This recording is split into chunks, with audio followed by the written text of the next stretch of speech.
जन्म पत्रिका में राजयोग है या नहीं। जन्म पत्रिका वर्तमान में राजयोग को सरकारी नौकरी से भी जोड़ा गया है, प्रकट करती है या नहीं। जैसा कि ललाट पट्टे लिखिता विधात्रा षष्ठी दिने या अक्षर मालिका च ताम जन्मपत्री प्रकटिंग विधते दीपो यथा वस्तु घनांधकारे। अर्थात जन्म पत्रिका ही बताती है कि इसके जीवन में इस जातक को राजयोग की प्राप्ति होगी या नहीं होगी। ये प्रश्नगत जन्म पत्रिका है। 24 फरवरी 1990 और जन्म समय है दिन के 12:16 का। जैसा कि पंचांग के क्रम में भाद्रपद आज 6 गते है और कृष्ण पक्ष की द्वितीया है और बुधवार है। जैसा कि पंचांग में कि पंचांग का मतलब है 5 अंग। कौन कौन से? तिथि, वार, नक्षत्र, योग और करण। तो तिथि आज कृष्ण पक्ष की द्वितीया है जो सायं 5:06 तक रहेगा। नक्षत्र पूर्वा भाद्रपद हैं जो पूर्ण रात्रि तक रहेंगे। योग सुकर्मा है, यह 5:01 तक रहेगा सायं।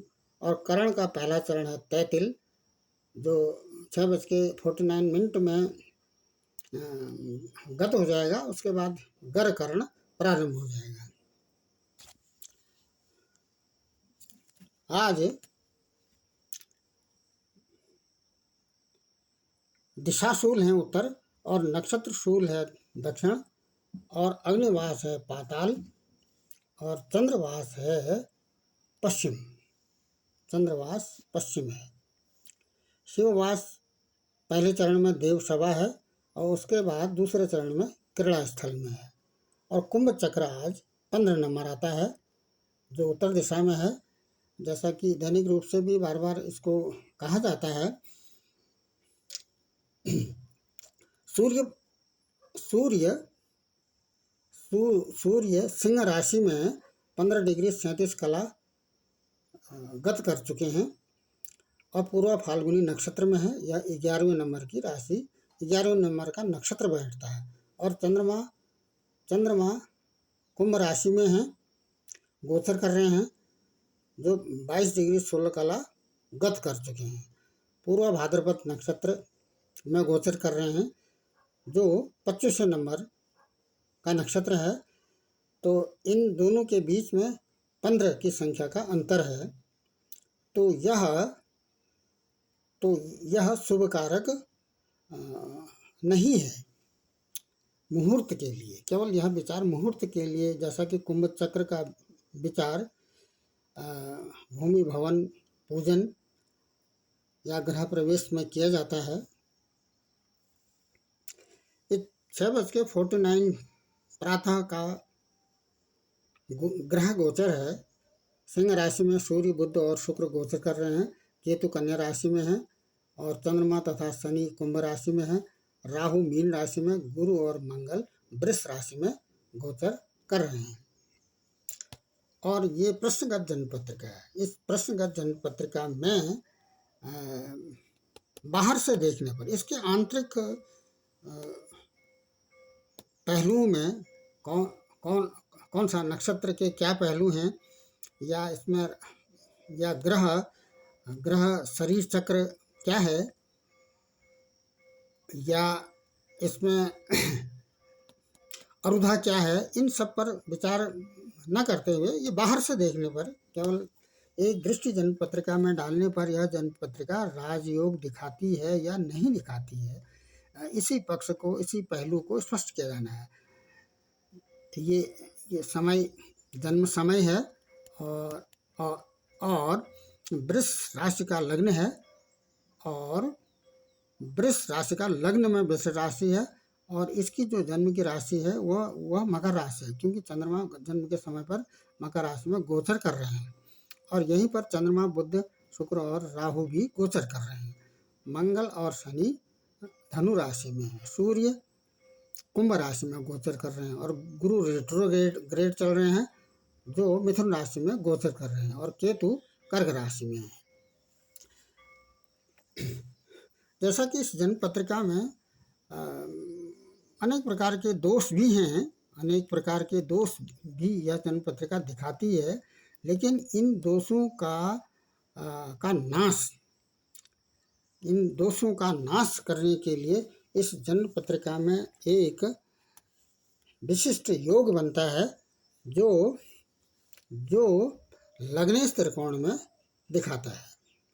लग्नेश का त्रिकोण में होना अनेक प्रकार के दोषों का ये निपटारा करता है। अब ये सरकारी नौकरी या राजयोग बनने के क्रम में यह जन्म पत्रिका क्या दिखाती है, इसके कुछ पक्ष के पॉजिटिव एस्पेक्ट पर यदि विचार किया जाए तो नंबर पहला बनता है इनका अनफा योग। अनफा का मतलब है ये जो चंद्रमा है, जन्म के समय पर चंद्रमा से 12वें स्थान पर कोई ग्रह हो तो उसको अनफा योग कहते हैं, और चंद्रमा से दूसरे स्थान पर कोई ग्रह हो तो ये सूर्य को कोई इसमें नहीं लिया जाता है, तो यहाँ पर इसका जो योग बनता है वो अनफा योग बनता है। क्यों? क्योंकि चंद्रमा से 12वें घर में है, 12वें हाउस में, ये पहला है, यहाँ से गिनेंगे तो ये 12वां घर आता है, या उस घर से ठीक पहले वाला घर 12वां है। जैसा कि इस तरह से ये ग्रह चलते रहते हैं, ये भाव चलते रहते हैं। तो ऐसी स्थिति में क्या होगा ऐसी स्थिति में किस पक्ष को यह मजबूत करता है अनफा योग?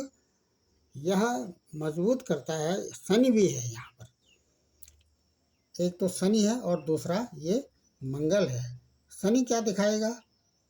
शनि अनफा योग में क्या दिखाएगा? भाग्यवान दिखाएगा, गुणी दिखाएगा और पुत्रवान दिखाता है।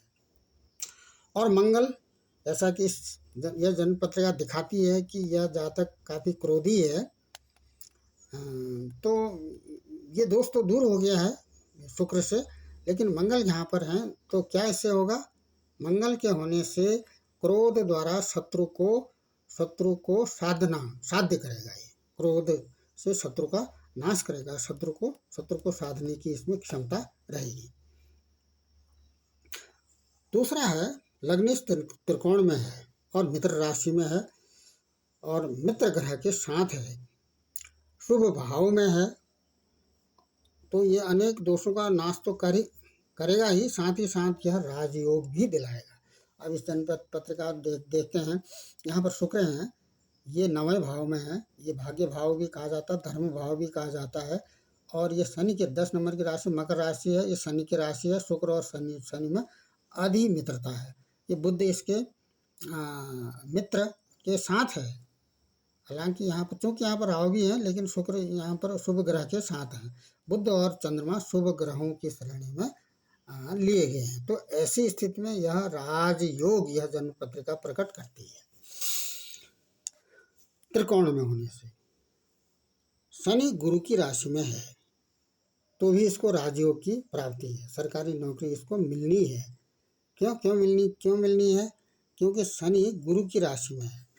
यहाँ पर ये शनि है, 9 का मतलब धनु राशि, धनु और मीन राशि गुरु की राशियाँ हैं, तो शनि का गुरु की राशि में होना राजयोग भी इसको दिलाता है, यह जन्म पत्रिका दिखाती है। उसके बाद लग्नेश भाग्य भाव में है और शुभ ग्रह के साथ है, तो ऐसी स्थिति में भी यह भाग्यशाली है। उसके बाद लग्न से 10th हाउस में सूर्य है, लग्न से 10th हाउस में सूर्य है। यहाँ पर ये लग्न है, 1 नंबर का हाउस है, इससे 10वां घर ये वाला बनता है, तो यहाँ पर सूर्य हैं, तो ऐसी स्थिति में इसको उद्यम करने से इसको राजयोग या धन की प्राप्ति होगी, ये जन्म पत्रिका दिखाती है। आय भाव में गुरु की राशि है, जैसा कि प्रथम तना, द्वितीयम धन, तृतीयम पराक्रम, सुख चतुर्थकम, पंचमम बुद्धि संतति, रोग ऋण शत्रु षष्ठम, सप्तमम ये लाइफ पार्टनर, और अष्टमम छिद्र है, नवम भाग्य है, 10म कर्म है, और एकादशम ये आय भाव है। एकादश भाव में गुरु की राशि है, तो एकादश भाव में गुरु की राशि होने से एकादश भाव में गुरु की राशि होने से ये राजयोग को इंडिकेट करती है यह जन्म पत्रिका। थर्ड हाउस में केतु है, यहाँ से लें तो थर्ड हाउस में केतु है, तो ऐसी स्थिति में ये जो अरिष्ट हैं, जो भयंकर घटनाएं होने की संभावना रहती है, इसको केतु इसको नियंत्रित कर लेंगे। दसवें शनि गुरु के नवांश में है। अब ये दसवें यहाँ पर क्या बनते हैं, शनि बनते हैं। क्यों? क्योंकि 10वें घर में 10वें हाउस में 11 नंबर लिखा है, 11 नंबर की राशि शनि की राशि है, तो ये दसवें से यहाँ पर शनि बनते हैं। ये दसवें शनि नवांश में कहाँ है ये नवांश में गुरु की राशि में है।